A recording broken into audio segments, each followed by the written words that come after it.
We have some breaking news in the NHL. The Carolina Hurricanes and Andrei Svechnikov have come to terms on a massive long-term contract. We'll discuss this deal coming up next. So welcome back to another video here at Top Shelf Hockey. We have our first significant signing or big news here in a little bit of time. The Hurricanes and Andrei Svechnikov have come to terms on a massive long-term deal. It's going to be an 8-year contract with an average annual value at $7.75 million.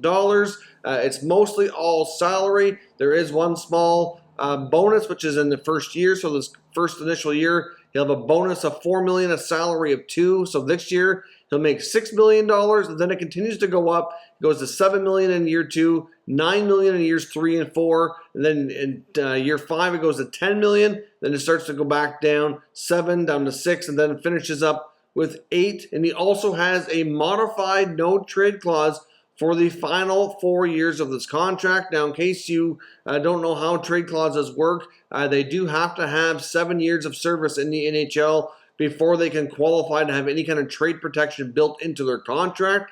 Essentially, it's the same sort of situation to become an unrestricted free agent. So in your UFA years, you're eligible to negotiate that. Until then, you can't. So in years 5, 6, 7, 8, modified no trade. I don't know the exact number of teams at this point that he's able to block a trade to, but he does have that in the contract, and I'm sure that the Hurricanes are quite happy to have very little paid out in the way of signing bonus. At least this is what's being reported here by Cap Friendly so far. If anything is later reported or adjusted here in the contract, then I'll certainly update the pinned comment down below. Obviously, when contracts are first announced, a lot of those fine details like the trade protection or the bonus structure, salary structure, sometimes takes a little bit while to be completely confirmed and clarified, but that's what's out there for news right now. So this is a total of $62 million. It's a big commitment, I know, for me. Based on what we saw from the Hurricanes already this offseason,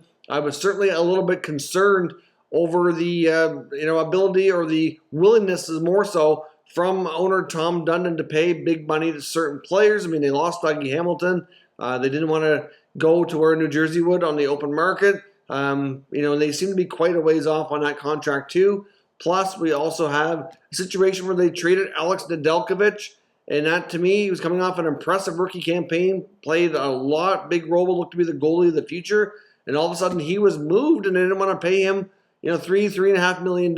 So, based on those two situations and other moves they've made, I was starting to wonder if there was financial concerns in Carolina. Again, I couldn't help but think it just based on how they reacted to those two situations, but this kind of reassures me that if they're willing to commit this kind of money here to a guy like Svechnikov, then clearly that shouldn't really be an issue or a concern moving forward. Now, of all the other restricted free agents that are still unsigned, and there's a fair bit of them, there's 20 plus, certainly a couple of players that would probably be the most interested, and I think the one that's probably the most interested actually would be Senators forward Brady Tkachuk. If you remember, they were drafted in the exact same draft. Svechnikov went number 2, Tkachuk went number 4. They both went to the NHL quickly. They played a very similar number of games. Tkachuk has 198 games, Svechnikov 205. Well, the reason they have different number of games is because of injury time that's been missed. So far, Tkachuk has scored 60 goals, whereas Svechnikov scored 59, whereas Svechnikov does have a few more assists, putting up 140 points to Tkachuk's 125, but because of the time that Tkachuk missed with injury, he's also played 7 more games. So really these numbers are fairly, insignificant for the differences. I know it was reported before that the Senators reportedly, and I stress reportedly because it wasn't confirmed, had made an offer to Tkachuk for, I think it was a 6-year deal, around 7. So to me, I figured his contract would come in the 7 to 7-something range. So this is going to kind of set a template, I think, for that situation. Obviously, going 8 years will cost a little bit more on the AAV, gets them into some of those UFA years. But obviously, I don't know if a lot of other guys are going to want to do that. We might see more 8-year deals because of the fact that the cap is flat, revenues are down, and all that to get the AAV that they want. They could get the player might have to commit to more term, but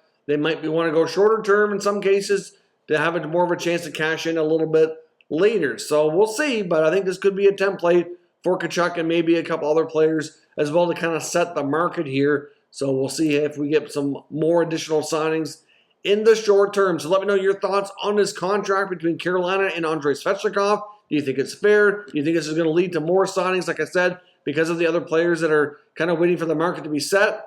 And this very well could do that. So let me know what you think in the comments. We'll discuss further. If you're new to this channel, make sure you subscribe and stick around. We'll keep you up to date with all the latest news, rumors, and analysis on all 32 NHL teams. Thank you for watching, and I will catch you next time.